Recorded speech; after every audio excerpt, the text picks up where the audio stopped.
نماز اور اسلام لازم و ملزوم ہے۔ اس کی اہمیت کا اندازہ آپ یوں کر سکتے ہیں کہ حضرت آدم نے اپنے بیٹوں کو نماز کے اوقات کی تلقین کی، تربیت کی اور بتلایا کہ نماز کے یہ اوقات ہیں۔ حضرت نوح نے، حضرت ابراہیم نے، یعنی جتنے انبیاء آئے انہوں نے اپنی توحید کی دعوت کے بعد سب سے پہلے جس عمل کی دعوت دی وہ نماز ہے۔ ہر انبیاء کی دعوت میں بھی یہ مشترک ہے اور ہر نبی بھی نماز کا حکم دیتا رہا، اور اس کی مثالیں قرآن پاک میں متعدد۔ حضرت ابراہیم کی دو دعائیں معروف ہیں، آپ کو آتی ہیں، رب اجعلنی مقیم الصلاۃ والی اور ربنا لیقیموا الصلاۃ۔ یہ بھی قرآن پاک میں حضرت ابراہیم کے لیے آتا ہے کہ جب انہوں نے اپنے بچوں کو وادی غیر ذی زرعین میں چھوڑا تو کہا ربنا لیقیموا الصلاۃ فاجعل افئدۃ من الناس تہوی الیہم، کہ نماز کے لیے اللہ نماز کو قائم رکھنے کے لیے میں نے اپنے بچوں کو یہاں پہ چھوڑا اور لوگوں کے دل اس گھر کی طرف متوجہ فرما دینا۔ اس کے علاوہ حضرت موسیٰ کے لیے بھی قرآن پاک میں اقم الصلاۃ لذکری، حضرت عیسیٰ کے لیے واوصانی بالصلاۃ، حضرت مریم کے لیے واسجدی وارکعی، حضرت زکریا کے لیے وہو قائم یصلی فی المحراب۔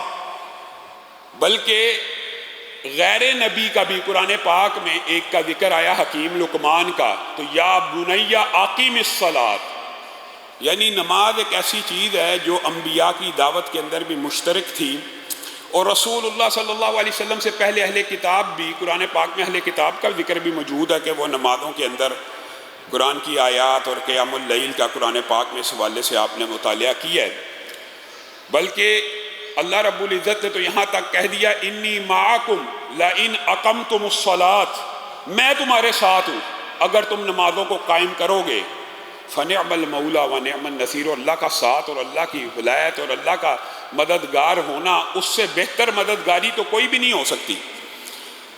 یہ ایک اتنی اہم عبادت ہے کہ اللہ رب العزت نے جب رسول اللہ صلی اللہ علیہ وسلم کو مبعوث فرمایا تو ان کو بھی جو پہلا حکم عمل کا کیا، یا ایھا المدثر قم فانذر وربک فکبر، پہلا حکم نماز کا، وما امروا الا لیعبدوا اللہ مخلصین لہ الدین حنفاء ویقیموا الصلاۃ۔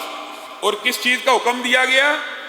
نماز قائم کرنے کا۔ اور یہاں پہ سورۃ بینہ میں اس کو دین قیمہ بھی قرار دیا، نماز کو قائم کرنا یہی دین قیم ہے۔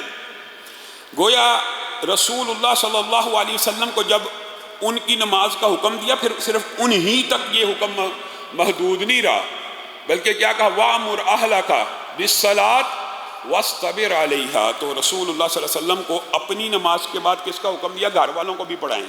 اور حضرت اسماعیل کا بھی قرآن پاک میں جو ذکر آتا ہے وہ یہی ہے، کَانَ يَأْمُرُ أَهْلَهُ بِالصَّلَاةِ، حضرت اسماعیل بھی، یعنی انبیاء کا یہ شیوا رہا کہ اپنے اہل خانہ کو روز نمازیں پڑھتے رہے، حتیٰ کہ مسلمان بھی اول جب مکہ میں تھے تو دار ارقم میں نمازیں پڑھا کرتے تھے۔ ابھی نماز فرض نہیں ہوئی لیکن نمازوں کو ادا کیا کرتے تھے۔ بعض لوگ یہ سمجھتے ہیں کہ نماز کی فرضیت کے بعد نماز کو ادا کیا جانے لگا، اس سے پہلے بھی نماز ہے تھی، موجود تھی اور صحابہ پڑھا کرتے تھے، حتیٰ کہ حضرت موسیٰ کا جو واقعہ ہے وہ قریش مکہ کی زندگی کے ساتھ مطابقت رکھتا ہے کہ جب اللہ تعالیٰ نے فرعون کے ڈر سے ان کی قوم نمازوں سے گھبراتی تھی، اگر ہم باہر نکل کے نمازیں پڑھیں گے فرعون کے لشکری ہمیں ماریں گے پیٹیں گے، تو اللہ تعالیٰ نے قرآن پاک میں کیا حکم بتایا ان کی قوم کے لیے کہ اپنے گھروں کو ہی قبلہ بنا لو، گھر کے اندر پڑھ لو، پڑھنی ضرور ہے۔ اسی طرح قریش مکہ کا اگر خوف تھا تو پڑھنی پھر بھی تھی، دار ارقم میں پڑھا کرتے تھے، لیکن حضرت عمر کے اسلام کو قبول کر لینے کے بعد کھل کھلا کے مسجد حرام میں مسلمانوں نے پہلی نماز اعلانیہ طور کے اوپر حضرت عمر کے اسلام کو قبول کرنے کے بعد ادا کی۔ گویا نماز کا حکم آدم سے لے کر رسول اللہ صلی اللہ علیہ وسلم تک ہے۔ جس طرح کتب علیکم الصیام کا ذکر آتا ہے نا کہ آپ کی تسلی اور تشفی کے لیے، کما کتب علی الذین من قبلکم، کہ آپ سے پہلے بھی فرض تھا، اسی ہی طرح نمازیں بھی، ہر نماز تو ہر نبی کے لیے قرآن پاک میں اللہ کی عبادت کا ذکر موجود ہے، بلکہ بعض مفسرین نے تو انتہا کر دی ہے۔ کتنے خوبصورت نقطے بیان کیے ہیں، والشمس وضحاها والقمر اذا تلاہا، یہ جو 11 قسمیں اللہ رب العزت اس صورت میں کھاتا ہے، 11 قسمیں کھانے کے بعد اللہ کیا کہتا ہے؟ قد افلح من زکاہا وقد خاب من دساہا۔ 11 قسمیں اللہ کو کھانے کی ضرورت ہے۔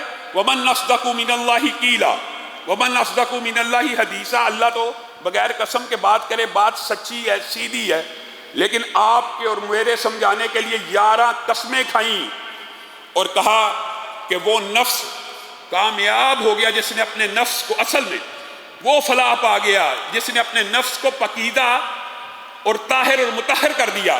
اور اس کی پکیزگی اور طہارت کیا ہے؟ اس کا ذکر بھی سورت میں موجود ہے۔ اگلی سورت میں آگے چل کے آپ سورت اعلیٰ میں پہنچیں، قد افلح من تزکا وذکر اسم ربہ فصلی۔ قد افلح من تزکا وذکر اسم ربہ فصلی۔ کامیاب کون ہوا؟ پہلے سورت وضحاہا والشمس وضحاہا میں آپ نے سنا کامیاب وہ ہو گیا جس نے تزکیے کو اختیار کیا، اور وہ تزکیہ کیا؟ قد افلح من تزکا وذکر اسم ربہ فصلی۔ وہ کامیاب ہوا جس نے اللہ کے ذکر کو بلند کیا نمازوں میں، وہی نفس کامیاب ہوا۔ قد افلح من تزکا وذکر اسم ربہ فصلی بل تؤثرون الحیات الدنیا والآخرۃ خیر وابقی۔ تم دنیا کی زندگی کے پیچھے نمازیں چھوڑ دیتے ہو اور یہ سمجھتے ہو کہ دنیا ہی کی زندگی باقی رہنے والی ہے، جبکہ آخرت کی زندگی ہمیشگی والی ہے، دائم ہے، دوام ہے۔ اور اللہ رب العزت نے بھی اس نماز کی اہمیت کا عجیب و غریب یہاں پہ تذکرہ کیا۔ ان ھذا لفی الصحف الاولی صحف ابراہیم و موسیٰ۔ اس نماز کی یہ جو پاکیزگی اور طہارت ہے صرف قرآن پاک میں نہیں ہے، تمام جتنے آسمانی صحیفے گزرے ہیں ان سب میں اس کا ذکر موجود ہے، سب میں ذکر موجود ہے۔ اب آپ بتائیے کہ اللہ تعالیٰ پاکیزگی کو، اللہ تعالیٰ حکم کی ابتدا کو جس نماز سے کر رہا ہے، اگر مولوی اس کے بارے میں کہتا ہے بھائی اس کے بغیر اسلام مکمل نہیں ہے، دین مکمل نہیں ہے، وہ کہتے ہیں جی یہ مولوی بڑا ظالم ہے، یہ مولوی بڑا سخت ہے۔ امام ابن حزم نے 4 صحابہ کا فتویٰ کوٹ کیا، حضرت عمر، حضرت عبد الرحمن ابن عوف، حضرت معاذ، حضرت ابو ہریرہ، 4 صحابہ کا فتویٰ کوٹ کیا، اور فتویٰ یہ کوٹ کیا جس نے جان بوجھ کے نماز کو ترک کیا وہ دائرہ اسلام سے خارج ہو گیا۔ یہ فتویٰ کوٹ کرنے کے بعد نیچے پتہ کیا لکھتے ہیں؟ نیچے لکھتے ہیں ابی بن کعب سے اور دیگر صحابہ سے اس بات کو لے کے آئے ہیں کہ اس فتوے کے خلاف کسی ایک بھی صحابی اور تابعی کا موقف نہیں تھا، اور صحابہ کا سارے کا سارا کا اجماع تھا۔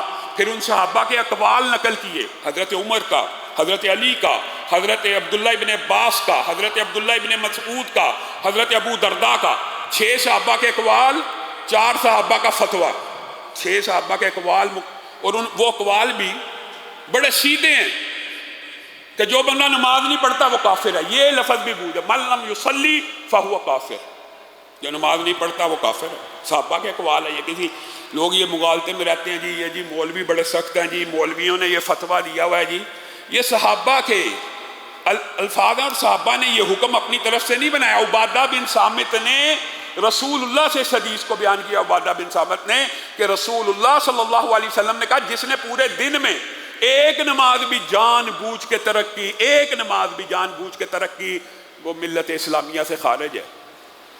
اور حضرت معاذ ابن جبل نے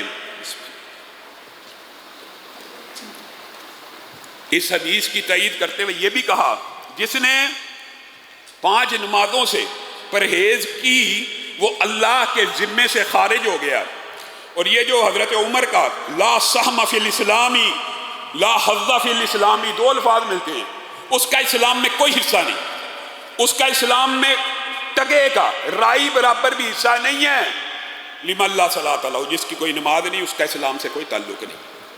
حضرت علی کا بھی یہی فتویٰ موجود ہے کہ جس نے نماز کو ترک کیا وہ کافر ہے، جس نے نماز نہ پڑھی کافر ہے۔ حضرت ابو درداء کا، عبداللہ ابن مسعود کا الفاظ آگے پیچھے موجود ہیں، لیکن مفہوم سب کا ایک ہے کہ جس نے نماز نہیں پڑھی وہ بے ایمان ہے، وہ کافر ہے۔ یہ مولویوں کی بات نہیں ہے،